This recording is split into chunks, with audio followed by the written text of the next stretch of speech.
Outgoing baseball commissioner Bud Selig may have done a lot to increase revenue for team owners and boost interest in the game, but Padres fans don't think his name should be on Petco Park. Fans expressed disdain after the Padres announced that a portion of Petco Park, called Palm Court Plaza, will now be called Selig Hall of Fame Plaza. Sports writer Jay Paris joins me to talk about the uproar. The response has been pretty harsh, especially on Twitter. I'm going to read some tweets off for you. One says, "Padres, do you guys ever do anything that anyone likes?" Another one says, "Why not name it the Tony Gwynn Plaza since it's on the side of his street? Lame. And maybe alienating one's remaining fan base is the new market inefficiency." So, why the fan uproar over putting Selig's name on this plaza? Yeah, it's clearly been a big blowback, and I don't think they would have got any worse publicity unless they would have, went to Dodger uniforms or something. It's because they're not aware. The Padres were looking at it that they wanted to tip their hat to what Bud Selig had done for them over the years.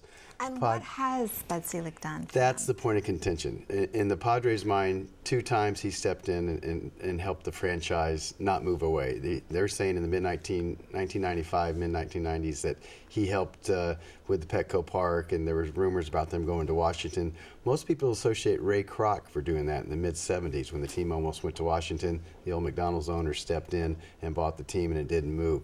So there's that place, and then more recently when the new ownership group came in, he kind of soothed the waters, if you will, that Ron Fowler and his group of investors could buy the team. But the Padre fans see Bud Selig and they think of 1992-93 when he approved the fire sale where the Padres got rid of all their great players. They think of 1994 when the season was interrupted by a strike. A year Tony Gwynn was hitting .390, which he could have maybe hit the .400 mark. They think of Bud Selig and they think of those 3 years when he let Jeff Morad buy the team on a layaway plan, like he was buying washer and dryer at Sears or something, and the team was cash-strapped all those years. So the name Bud Selig, while the ownership group might think, here's this man who's done a lot, they didn't get out in front of the story and they didn't explain their point of view, and the uproar has been pretty intense. But at the same time, he has done a lot to boost fan interest, renew it in baseball. Is there any acknowledgement of that on the part of fans? There is to a degree. The revenues have never been higher. I think also, he has some black marks against him. The All-Star games never, come to Petco Park, which might also be due part to the dysfunctional front office they had all those years.